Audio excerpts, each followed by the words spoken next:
स्पॉटवर कशी निर्मिती झाली याचं खरं मार्गदर्शन आपल्याला आईकडूनच जास्त मिळेल. कुठे राहत आलते तुम्ही खूप दिवस झाले. सर्वप्रथम मी पीवी सुदर्शन सोळीकर.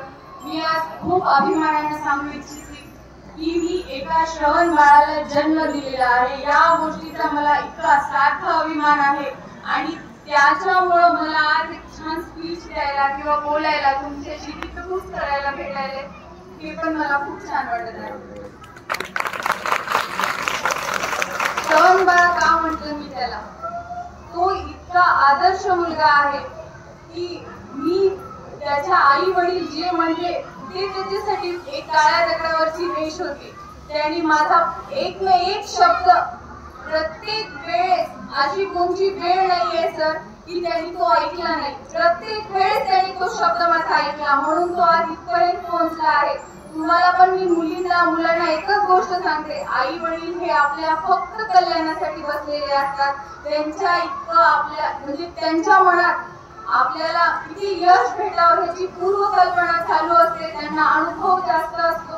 हे मुलं पण आता पुढे जाणार आहेत. आई वडिलांना कधीही मूर्ख समजायचं नाही. आई वडिलांची गोष्ट ऐकत करायची. पहा तुम्ही पण कुठल्या असाल. संस्कारचं मी तुम्हाला दिनक्रम सांगते. संस्कार सकाळी 5 ला उठत होता. उठल्यानंतर प्रातःविधी आटपून तो योगा करायचा. एक 30 ते 45 मिनिट त्याने रोज योगा केला. योगाने काय होत होतं, त्याचे शरीर तंदुरुस्त होतच होतं. म्हणे त्याची बुद्धी पण सतर्क राहत होती. म्हणजे कमी वेळात त्याला जास्त अभ्यास करायचं जे कौशल्य आहे ते होत होतं. आणि त्याचं एक विशेष मी सांगते, जे त्याला शाळेत वर्गात जे शिकवतात ते म्हणजे आज सरनं जे शिकवलं त्याच्या माइंड मध्ये ते प्रिंट आउट झाल्यासारखं होतं. त्याला एक वेगळे एफर्ट घेण्याची गरजही पडत होती. त्याची माइंड एवढं शार्प आहे, लहानपणापासूनच आहे.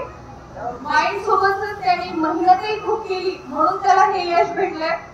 आणि नंतर त्यांनी 5 ते 7 तो असा कंटिन्यू नाश्ता झाल्याच्या नंतर तो 12-12:30 पर्यंत कंटिन्यू एका जागी बसून अभ्यास करत होता. आणि नंतर 12:30 नंतर जेवण झाल्यानंतर तो एक 45 मिनिटाची वॉर्म 20 ते 30 मिनिटाची वॉर्म कुक्षी घ्यायचा. त्यामुळं पण बुद्धीला आराम भेटतो. नंतर क्लासेस वगैरे आटपून तो घरी यायचा. घरी म्हणजे तो हॉस्टेलला होता, जैन हॉस्टेलला.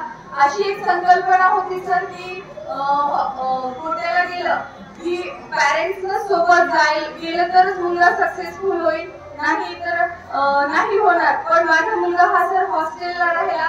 तिथल्या प्रतिकूल परिस्थितीला त्यांनी झगडून लढून आज हे यश मिळवलेले. प्रतिकूल परिस्थिती मी का म्हणते, कोट्याला पावसाळा जास्त असतो, थंडी जास्त असते आणि अगदी 48 डिग्री सेल्सिअस पर्यंत उष्णता असते. या सगळ्या गोष्टीवर मात करून आईच्या हातचं जेवण पाहिजे हा अट्टहास न करता त्यांनी त्याचं यश मिळवलेलं आहे. या गोष्टीचा मला खूप अभिमान वाटतो. आणि तो रात्री 10 पर्यंत अभ्यास करून झोपी जायचा. जास्त रात्रभर जागतही नव्हता. का तर तो दिवसभराचा टाइम एक ना एक क्षण तो अभ्यासासाठी युटिलाइज करायचा.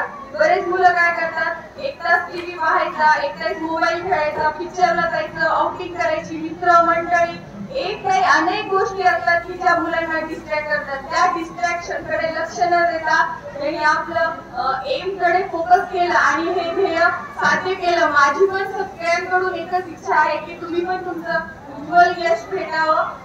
एवढं बोलते मी. धन्यवाद.